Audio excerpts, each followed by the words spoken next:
And the difference between a quick scan and a deep scan, we should probably mention. One is quick and one is deep. You're listening to the Help Me with HIPAA podcast, where HIPAA and humor collide to make learning fun. Your delightful hosts are Donna Grindle and David Sims. Relax, HIPAA help is on the way. Welcome to the Help Me with HIPAA podcast. My name is David Sims from HIPAA for MSPs, and joining me is Donna Grindle of Cardin Compliance. How's it going, Donna? It's going quite well. I feel Good. I'm operating within acceptable parameters, as Data would say. Yes, I am completing my first pot of coffee, so I am there with you. Pot. We don't do cups around here. We do pots. I thought you got a Keurig you were so proud of. I know, I do. I am proud of it. I'm very proud of my Keurig, and because I practically stole it. Well, It's the beauty of auctions in the South. Somebody's Keurig would not work, and so I picked it up for $10. It was a $279 version, and it just needed a good cleaning. So I had to take it a little bit apart a little bit and clean it out real good, and works great. Works perfect. yeah, but you took it apart. So Yeah, people note that I did. David will dismantle anything to see what'll happen. So You know, that little thing on there says, do not remove this tag or do not remove this plate or whatever. Like, whatever. Let's take that off. So, take but off. yeah, that's all it needed. Just a little TLC. There you go. And it was good. So yeah, now I've joined the rest of the world in the K-Cup extravaganza. Yeah, except at where you are now, where you got you just drink right out of a pot. Mm-hmm. Like literally pick up the pot and drink out of it, don't you? Mm-hmm. Okay. That's what I thought. All right. So today we're going to answer a couple questions. We're not going to really call it a Q&A episode because we're going to spend most of the time on one particular topic. But we did have a question come in. We'll jump on that one first thing. But we had a question come in from Billy Joe from Florida, or as some people call it, Florida. So Billy Joe wrote, I listen to your podcast every week. I love that you're able to make HIPAA entertaining. yay! Yes, that's my job. We have our patients wear name tags, and when we call them, we use first name and last name. The reason for this is because we're in such a large practice that it's very common to have more than one patient with the same name. We recently had a patient complain about this, stating that it was a HIPAA violation. Of course, we did not require her to wear the name tag. What are your thoughts on these topics? P.S. We love David. He's awesome. No, it said thank you again for all the education you provide. No. Oh, I'm sorry. I was reading the wrong version. My bad. Yeah, the one that you always you start updating them, sending them to me. Yeah. So she's got a lot going on here. It's kind of interesting that she has so many people with the same name. I can see how that would be confusing. Can you imagine being in the room and call out somebody's name and having 2 or 3 people stand up and then trying to figure out who's who? Because you don't want to go, yeah, this is David Sims with the XYZ problem. Come to the front. You don't want to do that. So what do you think? What's a good thing for them to try to do to accommodate the patients that are coming in, and also, focus on privacy? Well, there actually is specific guidance on that from HHS, and so I went ahead and sent that link over to Billy Joe this week when her question came in. So we do actually answer you. Just note to self.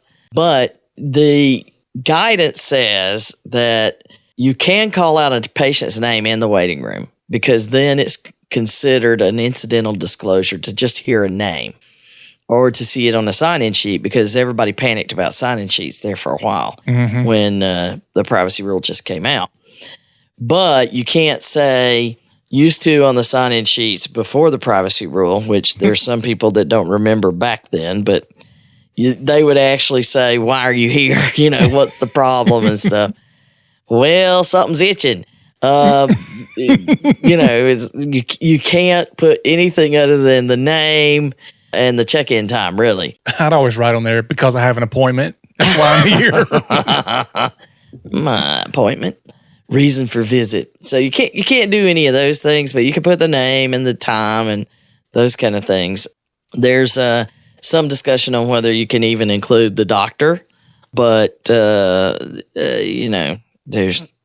a questionable thing. If you're at a practice that's orthopedic and all of the doctors are orthopedics, then it's not saying a lot which doctor you're seeing. But if you're in a multi-specialty clinic, it does. So just saying.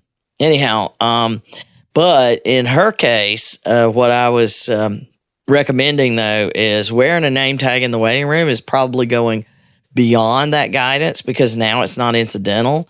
You didn't just hear the name. You had to be sitting in the waiting room, paying attention to the name they're saying to incidentally hear somebody's name.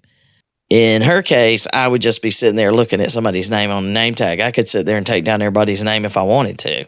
So now it's not really incidental.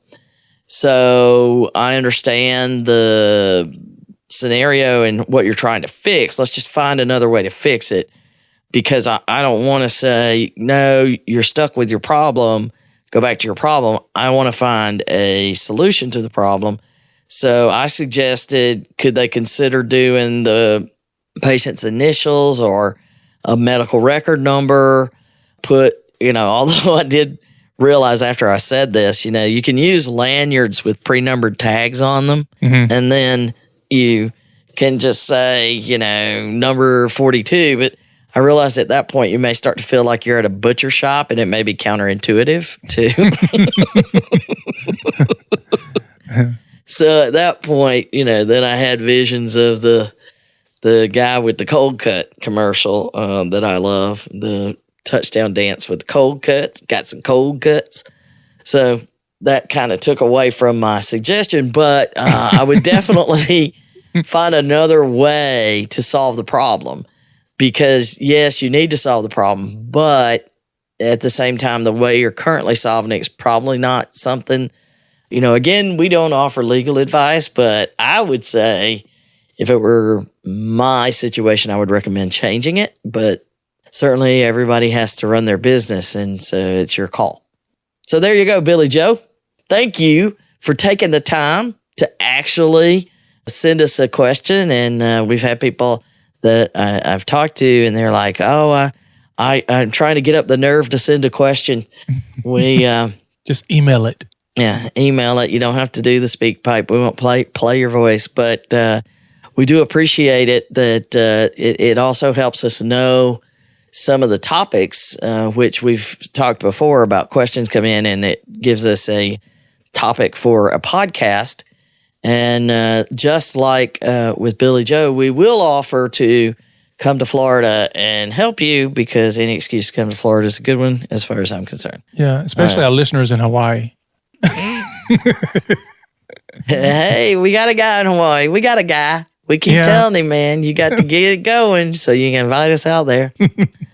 But thank you very, very much for taking the time, and I hope the answer is helpful to you. At least the guidance from HHS, which we will include on the website for this podcast. It does kind of make it clear for everything except for the scenario you're talking about. So go with that guidance, use it for your discussion with your team, and figure out where you want to go with it. So there you have it. Which then leads us to the next question that came in, which becomes the whole topic of the rest of the discussion. The rest of the story. So the second one came in is about malware.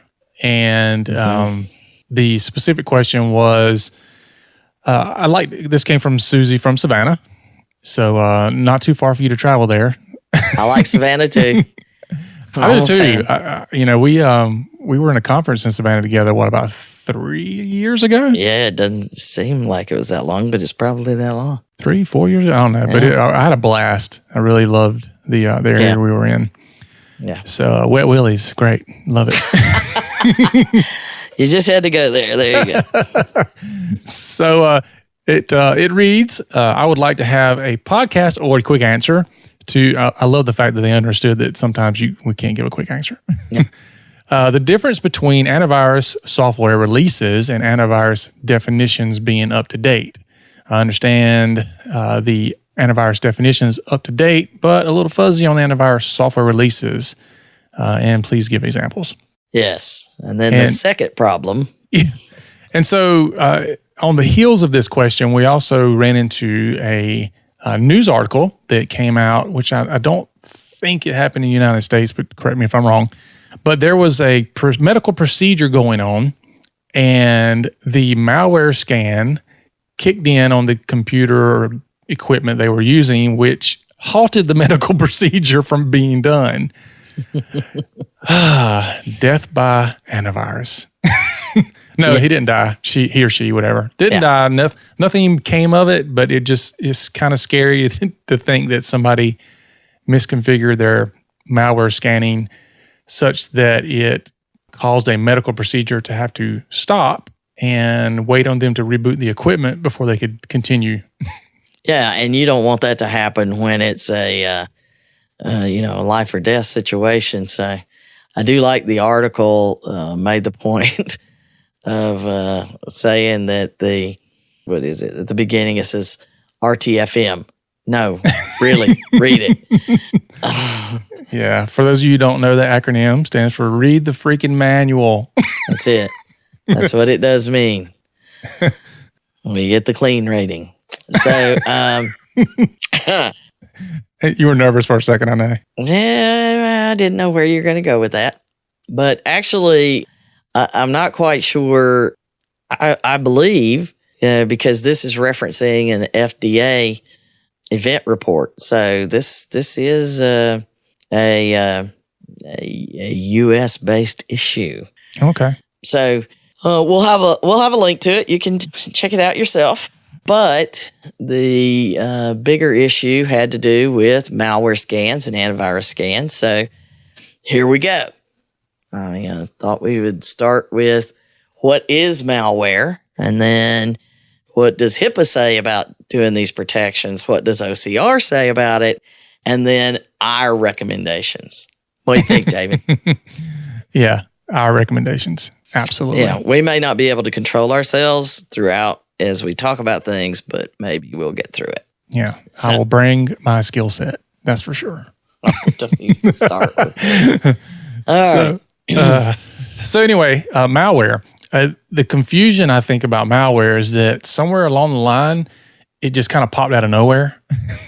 This word, because several years ago we all knew it as viruses, and so you talked about viruses or antivirus, and that was kind of all you really heard or needed to know. And then eventually other things came along, and you started hearing things like spyware, or you heard Trojan horses, which is funny. I'll stay away from that. Keyloggers, rootkits, backdoors.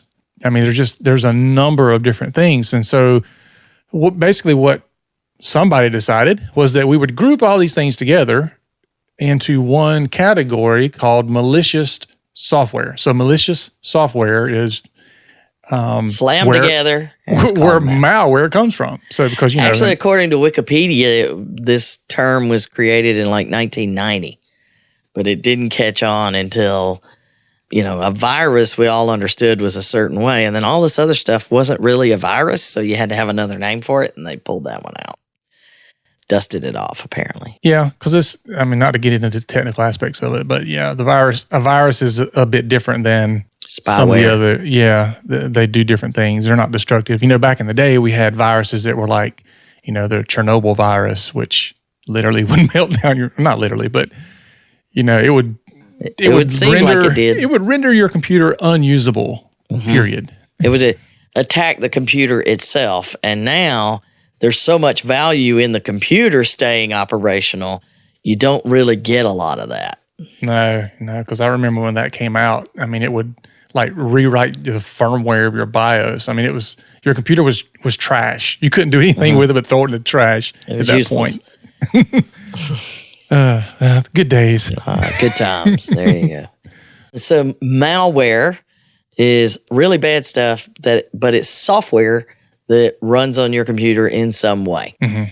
And the thing that's really scary about it is just like with the viruses, they learned how to stop the viruses. And then somebody said, hey, but wait a minute, we can use these computers for botnets and all this kind of stuff. So let's don't kill them. Let's take them over, but don't let anybody know we're taking them over and get control and steal stuff. Yeah. But with the advent of the internet, now people have a lot more things that they're doing on computers than they were back in the mid-90s. There wasn't very much going on, really. Yeah, I know. Everybody laughed when they heard about a computer virus. Computer sick. I remember those days. But, those are long gone and these things are scary. They are stealthy and evasive. So everybody's like, why can't they stop this? Why do people do this? Look, it is not easy to stop these things. Everybody thinks it's just like, push a button and, you've got to sit there and write code trying to figure out every single way they could try to get in. And using you. And you are generally the biggest problem. And then there's variants of it. So think of it just like a regular virus. If you get the flu or a cold and then there's a different strain that comes out, it does the same thing. Computer virus is the same way in that it can be written one way, and then as soon as they come out with a fix for that or inoculation, then they'll come out with a different strain of that same virus, and it can take rewriting a fix for that. Because they'll find another way in, and it's when people say, why do people do this? Okay, imagine this: you're in a country where there is a room full of hackers that are being paid to sit there and figure out how to break in. Now, after they come up with the code to break in, they just move on to trying to find another way to break in, or how can I distribute this and all of that. It's a job for some people. It's not, they're bored like it used to be. Yeah. Yeah. And that's what question I used to get all the time. Do they not have, full-time jobs? Are they just sitting there all day long? I'm like, dude, that is their job. And they get paid a lot of money to do that. Yeah. Millions of dollars, people make, sometimes billions. So it's definitely a lucrative business, especially when you look at a lot of it happening outside the U.S. Now, that's not to say it doesn't happen in the U.S., but a lot of it happens outside the U.S. Mm-hmm. So, and of course, this one I still can't pronounce, and I've seen it several times. Stego malware. Okay. It's malware that targets smartphones. Okay. Yeah, so they're coming after all the other devices now. So as we move from being PC focused, that's, a laptop, a desktop, that's the way we were consuming things on the internet, which is how they get these things to us now. Then that doing it that way has now changed to it's mobile devices is the number one way, really, in a lot of cases, to access most websites and consume content. So that's where we have to move all of our protections as well. And you can't forget about the ones you have because you're still using the laptop and desktop some, but you also have to protect the other devices. So It's nasty. It's nasty stuff. I was working around IT folks recently, and I hear these two guys. And, it took everything I had not to go. I was busy doing something else, but it took everything I had not to go over there and go, what's it doing? Because it was like, this thing is adapting. I can't find a way to kill it. Every time I think I've killed it, this thing adapts and shows up again. It's protecting itself. And I was like, oh. Let me see. I want to know, because it's bad, but at the same time, it's very interesting, at least to people like us. Well, it's like, surgeons, I'm sure they have these cases that come in that are unusual, and they're like, ooh, let me see. Well, my hand surgeon is very proud of himself. I just went to see him this week, about how much I've gotten used to my hand back, and he kind of sits tall, and you can see him feeling pretty good, and I go, I'm proud of you too. As he said, not just anybody gets to do this kind of stuff. It's awesome. Not that I want to be that patient, but I am. So, yeah, it's cool. So, what does HIPAA say about all this stuff? Protect yourself.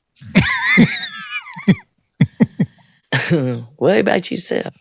You ever seen that one? The YouTube viral thing with the little girl, Emma? Worry about yourself. No, I hadn't seen that one. I'm going to have to find it and put a link on the page. It's hysterical. It's little bitty girls trying to buckle her own little rocket seat. She's trying to buckle herself into her car seat. Can't get in. Everybody's waiting on her. And she keeps saying, they're like, can we help you? Worry about yourself. She's probably like 16 now and hating that. But anyway, it does say in the specifically, and interestingly enough, in the administrative safeguards. Not technical. Yeah. 164.308.5 IIB. Wow. Yes. Under the implementation specifications, you must implement protection from malicious software, procedures for guarding against detecting and reporting malicious software. And it does say it's addressable, which, in case you're one of those people, addressable doesn't mean I don't have to do it. Mm-hmm. Addressable means it doesn't give you specifics on how to do it because there's so many different ways to do it. And that you need to determine what's the reasonable and appropriate manner for doing it in your environment. Mm-hmm. I like so, guarding against detecting and reporting, note to self. So detection wouldn't be, I got this thing that popped up on my screen that says, call the FBI. I just detected a virus. Yeah, it's not personal protection, no. Yeah. So hint, here you go. Here's some free IT advice. Don't call any phone number that pops up on your screen. No, don't. Microsoft is not going to call you. No, they're not going to tell you to call them. And, if it says you need to load an update, then call your IT people to ask them before you load it if it's popping up from a web page. Yeah. And there's nobody in Zimbabwe that wants to get $15 million to you to put in your account. Yeah, those are bad ones. But so that's what HIPAA says we're supposed to do. And by that, it means that you should be running antivirus software, right? Mm-hmm. And that, because that would do guard against and detect and then reporting on. So you better be aware of what this stuff is doing, right? Oh, yeah. Yeah. If you're not looking, then you don't know what's happening. If you're looking, it ain't cooking. That's my new thing. Don't be cooking up breaches. So another thing about antivirus that a lot of people don't realize is that it's beyond putting antivirus software just on your desktops or your workstations or even your server.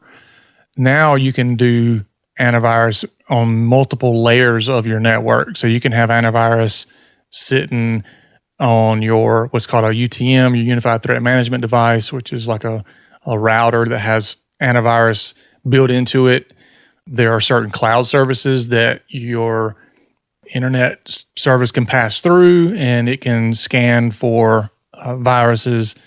You got email scanning of viruses. Sometimes that can happen on your computer. It can happen in a cloud service or another third-party service. So there's a lot of different areas that you can have virus protection to take place and not just on your computer. And you should do that. You should have multiple layers of protection. Yes, it's a layered approach. Yep. Just like anything else. Yeah, I like to tell people, because we always have to draw kind of similarities from the natural world.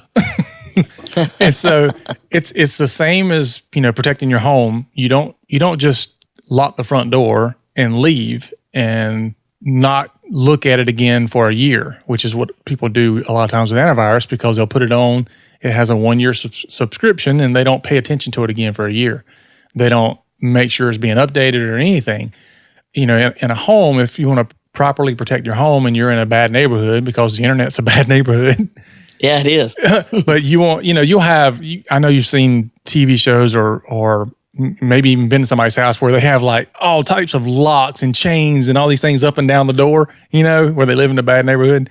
But they've got all these multiple devices on their door to keep the door locked, but then they'll have an alarm system, and maybe they'll have a dog, or maybe they'll have, a sign in the yard that says they have an alarm system. But they got all these things that are layers of protection to try to keep people out.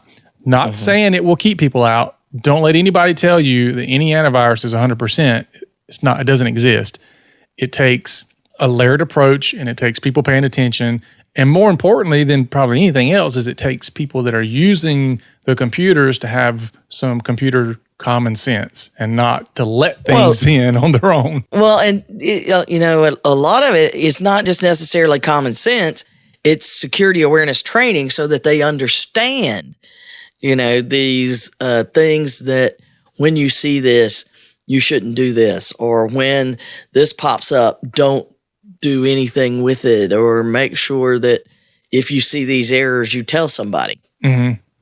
Yep. And, that goes back to what we've talked about over and over. It's the people that need the security awareness training, and some people just don't understand it. We need workforce training. You don't just train on HIPAA. You train on protecting. That's two different things. Train on understanding why we're doing this, which is HIPAA, but then the rest of it should be understand, what you're supposed to do, not just why, but what. And a lot of times that gets lost in the message. So to kind of make it clear how OCR feels about this, on how important they think it is, I pulled 2 resolutions that, we always a big believer that if you look at the OCR resolutions, they give you the guidance that everybody says they don't get. Mm-hmm. And so we've got one that is the Anchorage Community Mental Health. This one goes to, they are paid $150,000 and went into a corrective action plan. So it's a 5-facility nonprofit organization doing behavioral health to children, adults, and families in Anchorage, Alaska. So, they had to report a breach, 2,743 people, due to malware compromising the security of its information technology resources. How about that? Malware. Yeah. So that's not even a breach. It's just that they had malware. That could have been a breach. No, or did they malware caused the breach. Caused the breach. Okay, I got you. So the security incident was a direct result of them failing to identify and address basic risks, such as not regularly updating their IT resources with available patches and running outdated, unsupported software. Can you say Windows XP? No, really. If you're on XP, get off of Windows XP. Yeah, Windows XP, this right here, but there's a bigger one I'm going to show you in just a second. So this is from December 2014. And so that was the first time it came up, and malware gets in there because they're not watching for it. And, it was unpatched vulnerabilities that caused the problem and left patient information susceptible to malware. Mm-hmm. And so then is probably like a keylogger or something. Right. I haven't read the details on it in a long time, so I'm not going to profess that I know. But then the next one is from this past December, University of Washington Medicine. They settled for $750,000 and a corrective action plan. Because they failed to implement policies and procedures to prevent, detect, contain, contact. I seem to have that problem again. And correct security violations. The another case, but this one, approximately 90,000 individuals accessed after an employee downloaded an email attachment containing, now this one says malicious malware, which is in the dictionary under redundant, see redundant. So the malware compromised the organization's IT system, affecting the data of two different groups of patients. So they had 70,000 involved in 76,000. 76,000. Okay. And 15. I'm glad you're paying attention to the notes I gave How you. about that? And then 15 in the other one. So they had a whole bunch of stuff, and they didn't have the proper protections in place to at least try to mitigate these risks. And malware did it to them again. So $750,000 plus $150,000. And I'm going to wager that the further out it goes, the higher these fines will be for just not doing these kind of things. Mm-hmm. Because, it's getting to the point that any business needs to be doing this, not just HIPAA businesses. But so that's what they say. So now that we've covered what is malware and what does HIPAA say about it and what does OCR seem to think about what you need to do about malware, then let's go back and answer Suzie's question about the difference between antivirus software release and definitions and understanding what all that means and what our recommendations are for true HIPAA compliant antivirus and malware management. That's a mouthful. Yeah, I know, really. And you notice in my notes, I just stopped here because I don't know what we think. Yeah, there's nothing. It just says, what do we think? Yeah, what do we think? Because we make that up as we go. What are you going to talk about? I'll know when I open my mouth. But sometimes I don't know when I open my mouth. I know, really. So first of all, let's explain the antivirus software and definitions, the differences between the two, if we can, because people get very confused about that. Okay. And then we'll talk about what we think should be done to maintain your HIPAA compliance and meet this obligation. How about that, David? Sure.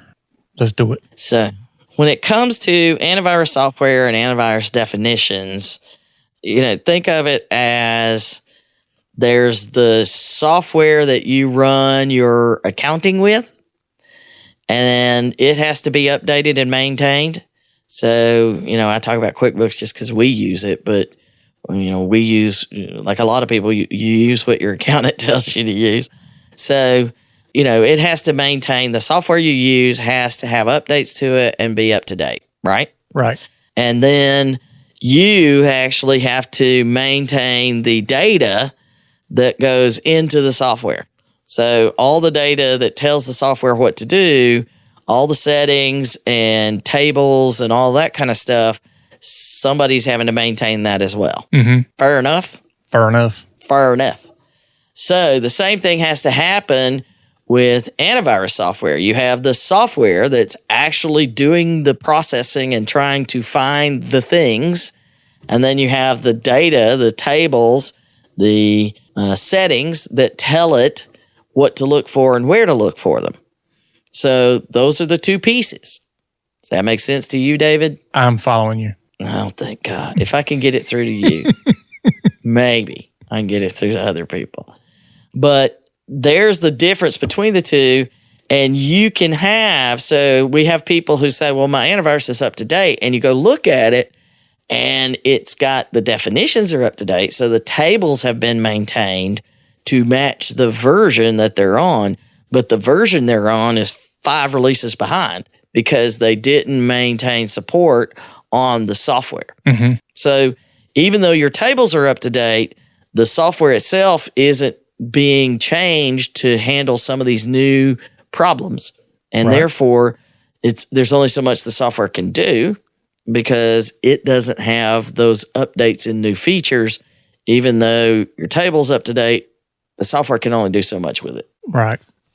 Antivirus is such an important part, and there are things changing so rapidly with the number of viruses that come out on a daily basis that I know in our IT organization, we do updates or at least we look for updates every 4 hours. That's how often we do it. So, and there's typically a couple of updates a day that come out to the definitions. Mm-hmm. And so it's a constant thing that we have to keep up with, making sure that we're looking for updates, we're applying updates, we're patching software. You mentioned doing software patching. You can have the best antivirus in the world, but if you're not patching your third-party software, you're not patching your Windows software, that's one of the biggest ways that things get breached and viruses get in, is just through vulnerabilities that are already fixed, but because the fixes haven't been applied to your systems, they're easily manipulated. Right, and that goes to the other piece of protecting against malicious software is security updates and checking for not just, I load all my Windows updates. Mm-hmm. Not going to fix you because it's the Adobe or the Microsoft Word or somewhere you end up picking up something and Windows is not the tool that they use to get in. Yep. It's a lot of stuff that you have to keep up with. And that's why it's good to have a trusted HIPAA compliant IT vendor, is to offload some of that stuff, because I can tell you, if you're going to try to do the stuff yourself, it's probably not going to get done. No, and everybody, if that's not your job, you forget about it. Yeah. Because it's not easy to keep up with, and doing it manually is very complicated. Yeah. And, we still have people that they go around once a quarter and check every computer to see if the software and the data tables are up to date on their antivirus. Well, what about everything else? Yep. So what we recommend, what we say about all of that, and here's another thing I want to see what you think about. And again, here we are learning it as we talk about it. But what are your thoughts on the quick scan versus the deep scans? And, people want to turn their computers off at night, so we want to run the scan, because remember what we just mentioned at the beginning was the scan that shut down the machine for the procedure that was being done. So what is it that we should be doing for that? Well, I'm a proponent of leaving the computers on, and that's primarily because everything that I do to a client's computer that is going to take resources and possibly interfere with the use of their machine, I want to do it after hours. Mm-hmm. I don't want to do it during the day or while they're doing operation. So I set things up to happen after hours. Now, there's an argument that, if I turn the computers off, then people can't have 12 hours to try to get into my systems because they're turned off. And I don't disagree with that. It's a valid argument. However, you can't have virus scans and backups and all that stuff running during the day while you're trying to use your computers or your internet, because a backup is going to suck up all your bandwidth and you're not going to be able to get on the internet because it's taking everything. I know you can throttle things back and all that, but sometimes if you got a lot of data going up, it's just hard to make that happen. Anyway. Well, and you got people, they don't have high-end machines on these desks. Yeah. So the machine can barely do what the employee's trying to do with it. Yeah, I know. As long as you can get on Facebook, you're good. But yeah, I like leaving them on. I like to have everything maintenance-wise to happen after hours. As far as the quick scan and the deep scan, I typically like trying to run a quick scan in the morning. And that way, if it picks up something, let's say if I run a quick scan at 6 a.m., typically nobody's going to get in the office till 7 or 8. I can know that there's an issue before the client gets in, hopefully, and have it resolved. In most cases, our automated systems will find things and address it, and then just let us know it fixed it. So I can make sure nothing happened. And then in the evening, I'll kick off a deep scan, because it can sometimes take hours to do a deep scan. How often do you do? It depends on, I try to work with the client to find out, do they have a policy around it? If they don't, then I will do a minimum of once a week. Sometimes I'll do them 3 or 4 times a week, but minimum I'll do it once a week. Yeah, I find that there's it's kind of hard to do those deep scans often during the week, because they do take so many hours on these machines that are not, they got a big hard drive, but the memory and the CPU are maxed out already. Yeah, so that's why we kick those things off usually Friday evening, so that they have the entire weekend to run, which they don't typically take that long, but There again, it's one of those, case-by-case basis, depending on the client, depends on what they've got, depends on the systems. I mean, there's just a lot of factors that go into it. And of course, if they come up and say, our policy is that we're not going to do a deep scan but once a month, and I can't convince them otherwise, and I'm going to do whatever the policy says because they've got to be able to answer for that. Yeah. Well, and the difference between a quick scan and a deep scan, we should probably mention. One is quick and one is deep. The quick scan usually will just scan the more well-known, I guess you can say, areas of your system. So it looks in your Windows directories and some of the directories where viruses are most likely to be at. Whereas a deep scan will scan everything, or as we say down here, everything. So the quick scan hits all of the high points and, looks in the memory and all of that. So it just kind of looks around the house, goes into the room. It's security that looks around the house. They go into the room. They look around the house. Do they see anything in the room? No. Do they go and open all the closet doors and look underneath, so when you're watching the scary movie and you're like, don't open that door. The deep scan opens that door. The quick scan does not. It looks under the bed. That's right. Opens up the dresser. Yeah. That's a good way to put it. I like it. Mm-hmm. That's the difference. Did I clear? One goes in your drawers and the other one don't. One goes through your drawers. So there's the big difference between the two. And when we talk about what we have other episodes where we've talked about what IT companies should be doing for their clients that are needing to do their HIPAA documentation and stuff. And often we'll come in and we'll say, well, how do you know they're doing this? I mean, are they giving you a report to show you at least monthly, or I guess at least quarterly, preferably monthly, that's a summary report that just says, hey, all of your devices, we've checked them out. They're all good. You've got some things that went into quarantine. We checked them out. We cleaned them up. Everything's on the latest security patches, or these 3 computers need to be rebooted to finish installing stuff, so on and so forth. I need a summary to show me how many things look good, how many things have problems. Mm-hmm. I just done some this morning. Yeah. So it can be done. And, a lot of these folks use, we've talked repeatedly about RMMs. So a lot of these folks use these tools that will do this for you. Yeah. Because if it's automated, it's more likely to get done.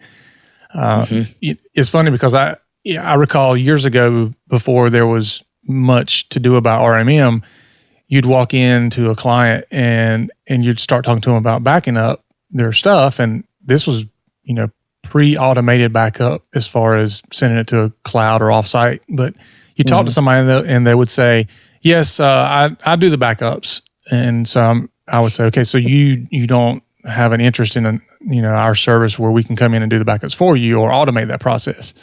No, I do the backups. Okay, great. When's the last time you done a backup? Well, I haven't had time in the past couple of weeks, and when's the last time you tested your backup? And then that's when they really look at you and go, well, that's the blinking look, right? Just blinks. We have to test our backups. And I just do what it says. Yeah, and I could tell you several horror stories about people going to use their backup and then realizing that it doesn't work when they need it. Or even I had a client one time says, I don't need cloud backup from you because I have something night a service. And I was like, okay, that's cool. At least you got something. Let's check it to see what it's doing.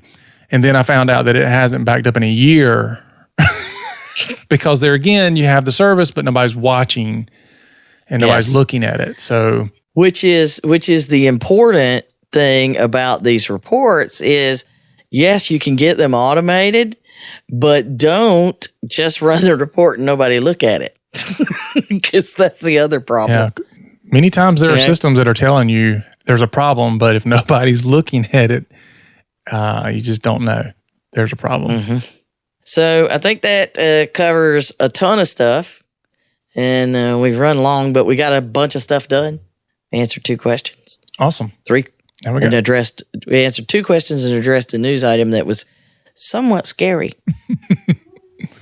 Very good. Well, that's our show for today, and we'd like to thank everybody for listening. Don't forget to review us on iTunes. Thanks for all the people who have been reviewing us. We got some new ones in lately, so thank you guys for taking the time to do that, because we see that as kind of like our payment for doing a great job.